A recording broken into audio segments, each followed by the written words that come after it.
Let me guess, you are thinking of becoming a social media manager, but you don't think you have what it takes to be a successful social media manager.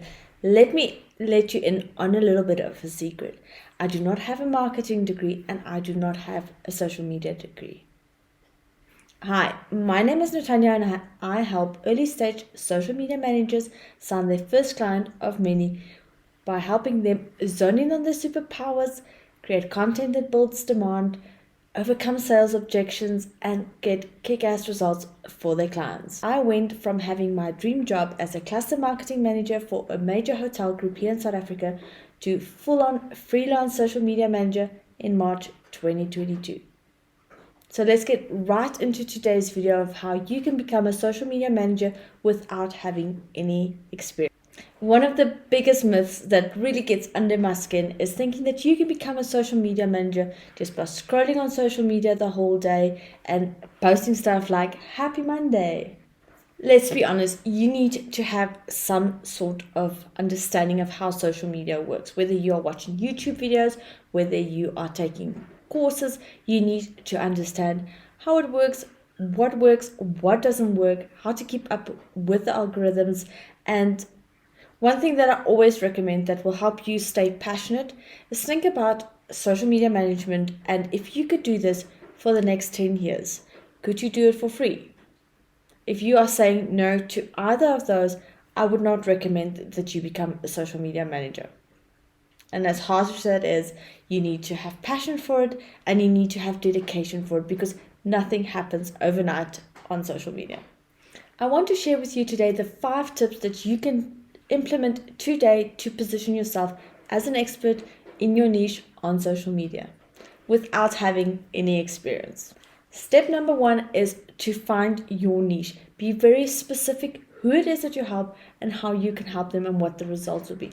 Think about what do you have experience in. For example, if you worked in hospitality for many years, maybe a good niche would be to work with hotels and lodges. If you worked in the food industry, maybe it would be a good idea to work with restaurants. So be a bit specific as to who it is that you help so that you are easily recommendable and that you are known for something. Step number 2 is know how to market yourself. Remember, you will always be your own first client. If someone can see what you're doing on your own social media platforms for your own business, they can see what you could do for them. And no, you do not have to have thousands of followers because they don't care about how many followers that you have.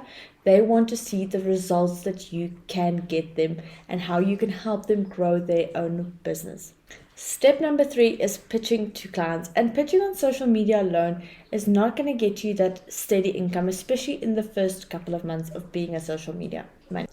What I do not want you to do is to do icky sales where you literally copy pasting and DMing someone. I want you to engage on social media. I want you to build a community and I want you to really start building relationships with other creators on the platforms. Make a list of businesses that you might want to work with and then email them, find out, give them a call, find out, do you currently have someone running your social media platforms, and if it would be possible for you to actually go and meet with them. Yes, it is going to be like cold calling, but that is what is needed in the beginning to help you obviously also build your confidence. It helps you learn because that is the major thing from starting to actually being successful. If you want your business to grow as a social media manager, you need to do the work. You need to reach out to other people, whether it is in your local area, whether it is engaging on comments, but you need to be active and be seen. Step number 4 would be to put together your packages with your ideal client in mind. You need to know what it is that they are looking for. You can't be listing services on your packages that you know that they are not interested in. So I normally recommend having around 3 packages, giving your ideal clients an idea as to what it is you offer, what the different packages are inclusive of, and then also they can then have a decision whether there is maybe something else they want added. Also remember to add those add-ons. So if you are great at editing videos, add it as an add-on. Don't include it in a package, but give them the option to add it. One thing that I want you to learn from a mistake that I made in the beginning, I did not have packages. So I literally went and, okay, now you have a call with the client. The client is still not sure what it is that they want. You are putting together a package for them and you don't even know what needs to be included, because do you give them 2 posts? Do you give them 3 posts? That's why it's important that if you have the packages together, it clearly shows them whether it's 2 posts, whether it's 3 posts, how many stories, how many minutes of engagement each week. That way there is no grey line. Everyone knows what they're paying for and what they are getting for that. And as a first time social media manager, you might not have your packages at the high end price brackets. What I would recommend is having a look at maybe working with 1 or 2 clients free for 1 month or at 50% off, just so you can start building up your portfolio and getting more confident. But be very clear in your contract and all your communication that this will only be for the first month, because you don't want to end up working with a client 6 months from now and they're still at your low end rate, because then you are not going to value their business, to be honest, and you're going to hate creating content for that client. Step number 5 is to get your systems sorted. Oh my gosh, guys, if I did not have the systems I have today, I don't know how I will cope with the workload. Having a lot of my processes automated has really, really saved me time, and it's important to see what is taking up time and what you can put into a process to help you. There's no reason for having processes and systems for stuff that doesn't mean nothing at the end of the day. Systems can be something like having a Calendly so you can automate your booking system, having a scheduling tool like I use Metrical to literally schedule out your content, which they now schedule reels as well. So what a time saver.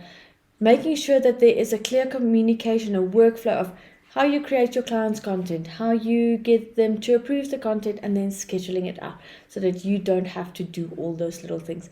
And at some point in your business, yes, you might want to outsource certain tasks like engagement or graphic design or anything like that you no longer feel the need to do, and you can actually pay someone to take your business to the next level. A little bit of a pro tip from me, well, 3 of them actually. I want you to always treat yourself as your first client and make sure your personality comes out in your content. Don't hide behind pictures. Yes, it's scary. I promise you in the beginning, you didn't even know who was behind social media creators, because I was not visible. I literally used to refer to we and it's just I. So be clear as to who it is. Be proud of who you are and let your personality show. A great way to build an email list, and I want you to start thinking about that, is having a lead magnet. If Instagram goes down tomorrow, or Facebook is gone, or TikTok is gone, you want to have a place where you can still communicate with your ideal clients, and then take that email list and share weekly, bi-weekly emails where you share tips, tricks, and hacks that they can use to help grow their business on social media. I want you to remember that nothing happens overnight, and if you stay consistent, you will be booked out in no time at all. If you enjoyed today's video, drop me a like. If you are new here and you haven't subscribed yet, subscribe and turn on the notification button.